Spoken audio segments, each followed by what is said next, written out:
Hi students, good morning. Especially welcoming the students of class 9 ICSC. In my last video I had discussed about the chapter The Flower, which is chapter 4. So I wish to discuss important parts of your syllabus before your final exams. So from the chapter Flower, I wish to discuss a little more about few points. They are the bracts, for instance. Bracts are the flowers which are coming out from the axil of the big and colorful leaves, which are also sometimes mistaken as petals. Example is bougainvillea flowers. Second term is your nectaries, which I want to discuss. That is the special tissues which are secreting nectars to attract insects. An example is nasturtium flowers. So these are the two terms I wish to discuss again, and then the about the unisexual and bisexual flowers. Unisexual means only one reproductive part is there. The stamen is the male reproductive part, as you all know. It is containing the anther and the filament, which is also known as androecium, and the female reproductive part is the pistil, which is having the styles, the stigma, style, and ovary. It is also known as the gynoecium. So, if the flower is having any one reproductive part, either stamen or your pistil, then it is called unisexual flowers. So, if it is having stamen, it is staminate. It is having stamen only, it is staminate flower. If it is having pistil only, it is pistillate flower. These are unisexual flowers. So, the examples are papaya, palm, etc. And the bisexual flowers means having both the reproductive parts in the flower. So androecium and gynoecium, that is stamen and pistil, both are there in the flower. That is the bisexual flower. In some flowers, they lack the reproductive parts. Even if the reproductive part is there, it is sterile. So those flowers are called the neuter flowers, and the example is the florets of the sunflower. So this is the about the unisexual, bisexual, and the neuter flowers. About the arrangement of the stamen or androecium, we had discussed, and to discuss it again, if the androecium or the stamen is free, it is called a stamen is free, it is called the polyandrous stamen. If the stamen is free, it is called polyandrous stamen. The example is petunia. And if the stamens are joined, so you always remember that if stamens are joined, the filaments are only joined, are united. The anthers are always free. So if it is in one bunch, the filaments are united, then it is monoadelphous. And if the filaments are united in or the arrangement is in this arrangement, there are two bunches. One can be a single, free, and the other can be others can be in a group. So that is the diadelphous.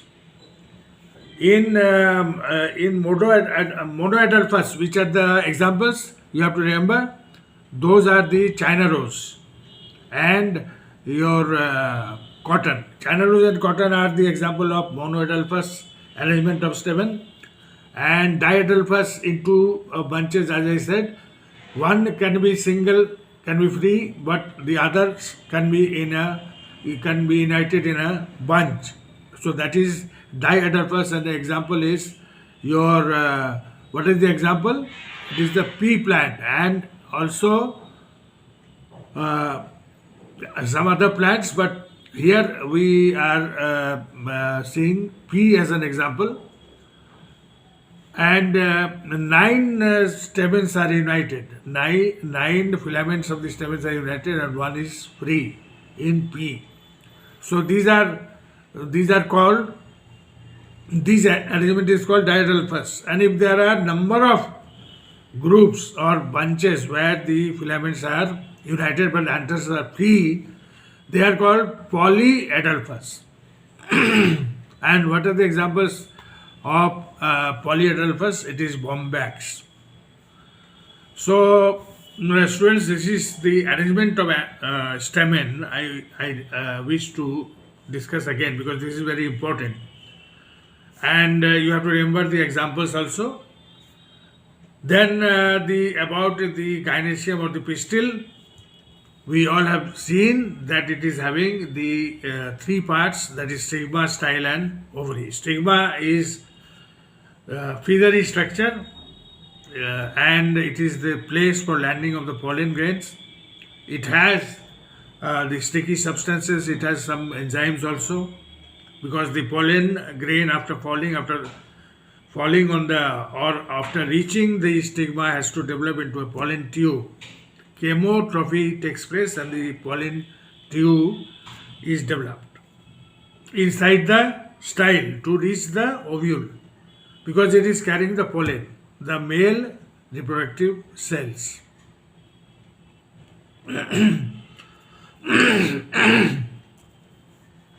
So this is about the pistil, the first part of the pistil, that is the stigma, and style is connecting the stigma to the ovary. It is a slender tube-like structure, and ovary, as you all know, it is a swollen part at the base, and it is having some compartments which are the locules. In the locules there are ovules, and in the ovules there is egg cell or the ovum, which is the female reproductive cell. And the tissue which is attaching the ovule to the walls of the ovary is called the placenta. This you have to remember. And the arrangement of the ovules is also known as placentation. So these terms you have to remember, student, in this chapter, flower. And then I think I had discussed about all other important parts, and then I will just mention the term pollination and explain it a little, because pollination is also very important. It is the process by which the pollen grains, as I mentioned just now, are transferred from where to where? From anther to stigma. This is the transfer of the pollen grains only. It is called pollination. So, if the flower is bisexual, it can be in the same flower. If the stamen and pistil are in the same flower, this can happen. The self pollination can happen. And also, if in the same plant both the male and female flowers are there, then also the self pollination can take place. In the same flower, if both the genders are there, the male flower as well as the female flower, the staminate as well as the pistillate flowers, and the other kind is cross pollination, which can take place only on different flowers on different plants, but of the same species.